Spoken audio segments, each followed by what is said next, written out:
NBA star LeBron James faces a massive backlash after posting an online threat against a police officer who saved a young girl's life.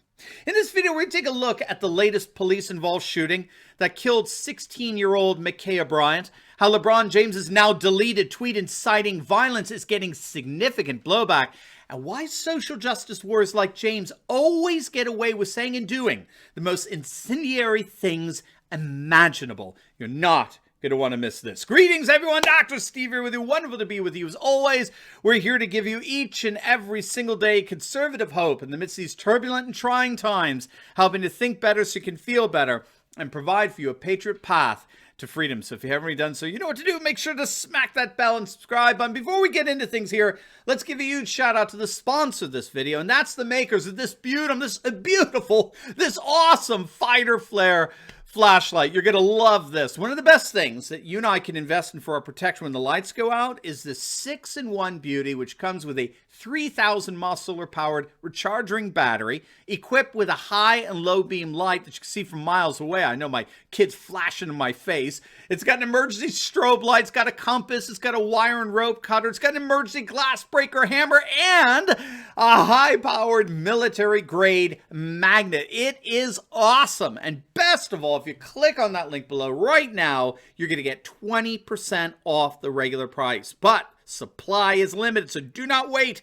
Click on that link below and get your super awesome fighter flare flashlight today. All right, gang, let's dive right in here. There is a very intense backlash right now against the NBA star LeBron James over what appears to be a rather impulsively written tweet in response to the police-involved shooting death of Makaya Bryant, a 16-year-old black female in Columbus, Ohio.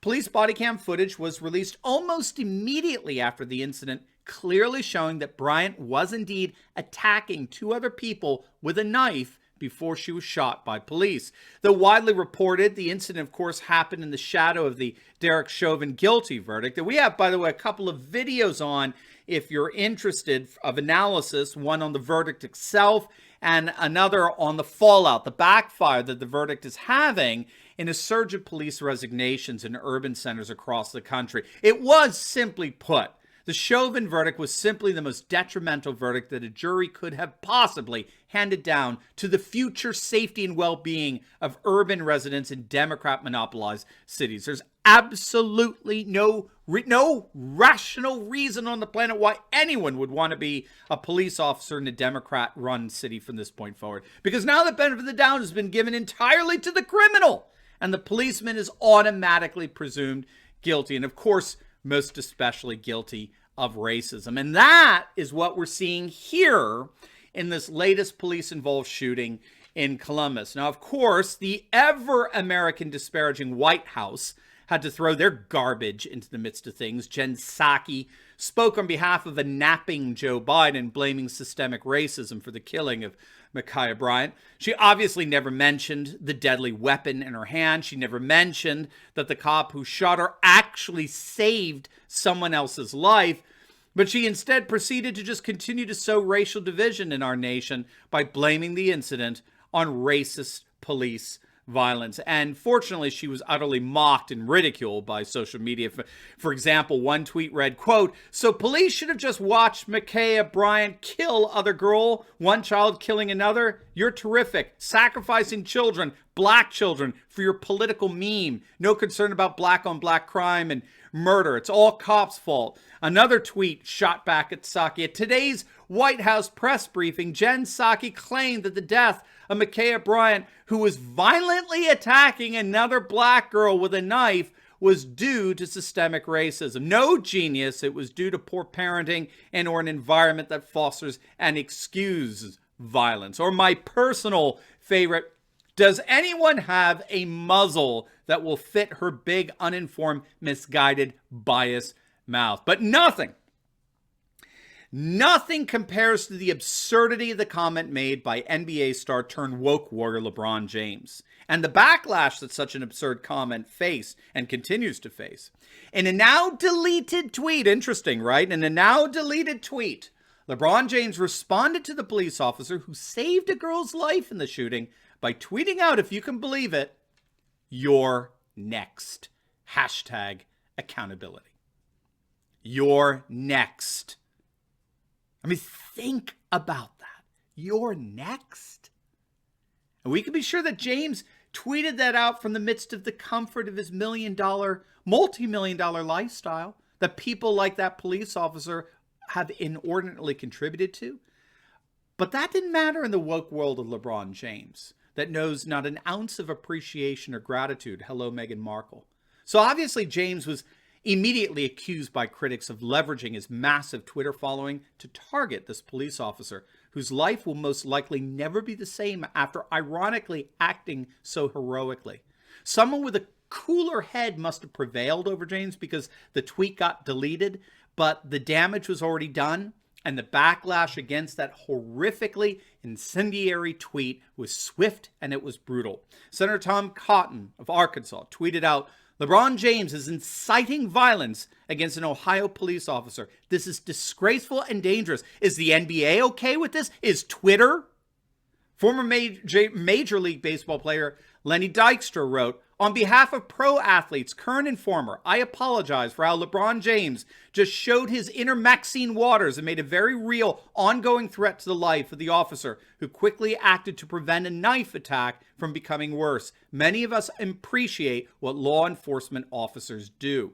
Outkick founder Clay Travis tweeted, "LeBron James doxes police officer who saved a teenage girl from being stabbed to death, demands officer be held accountable, sets new record for athlete stupidity."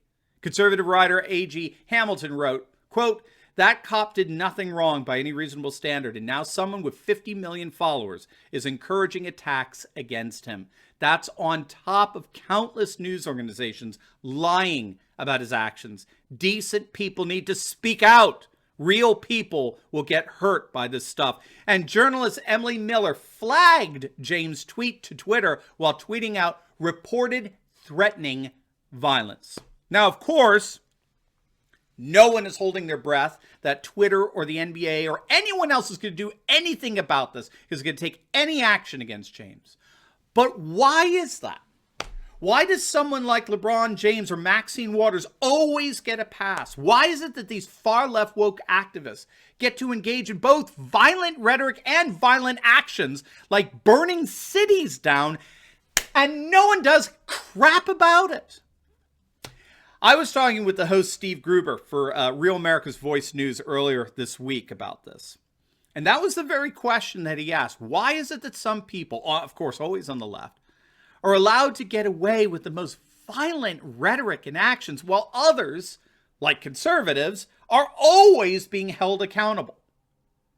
And I drew his attention to a concept that was developed on our university campuses back in the 1960s. And it's called, if you can get this, repressive tolerance, right? How's that for a term? Like square circles, right? Repressive tolerance. It's a notion concocted by the cultural Marxist Herbert Marcuse of the Frankfurt School. We've done deep dives into the Frankfurt School and their influence on college campuses across the country. And some of our exclusive videos for our Insiders Club members, you can join that Insiders Club by clicking on the link below. We'd love to have you.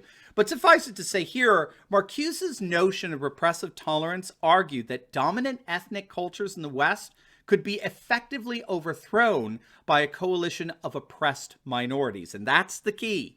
The whole point of repressive tolerance is to overthrow Western civilization. That's its whole point.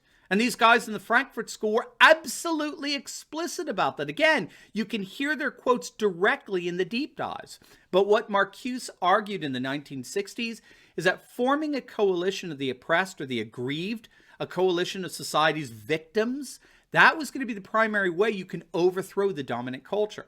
And you hold this coalition of aggrieved together by what he called a policy of repressive tolerance. And repressive tolerance involves championing all minority opinions and minority groups, while at the same time excluding and demonizing anything conservative, anything indicative of the dominant ethnocultural group or tradition. Remember, Marcuse was a Marxist.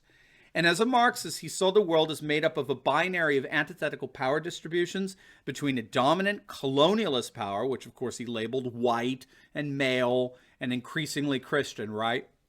that purposely disenfranchises politically and socially minority cultures through racist and sexist and bigoted exclusions. And so to be woke is to recognize this binary of power discrepancies in society, and then you become an SJW, a social justice warrior who works tirelessly to overcome these social injustices, these power inequities. But again, the fundamental strategy for awakening this woke society is repressive tolerance, which involves championing all minority opinions and actions in minority groups, while at the same time excluding unequivocally anything conservative, anything indicative of the dominant ethnocultural group or tradition. And so the modern left, led by the Democrats and their allies in the mainstream media, they have been largely successful in holding a coalition of oppressed minorities together, supposedly oppressed minorities together, largely by focusing on a supposed enemy common to all oppressed minorities,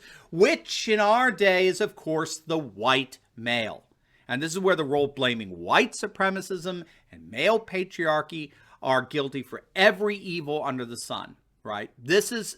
And so with repressive tolerance as their operating ethic, the mainstream media and the permanent political class refuse to denounce anything said or done in the name of the coalition of the oppressed, while at the same time, they are hypersensitively denouncing anything and everything that the dominant culture does, even police officers actively saving another person's life. It's a classic case of gnat straining, right? They swallow the camel of woke insanity while straining the gnat of conservative concern. They swallow the camel of woke insanity while straining the gnat of conservative concern. That is the modern day Democratic Party. That is your modern day mainstream media. And judging by the response, the backlash that LeBron James got, it looks like the people have had enough.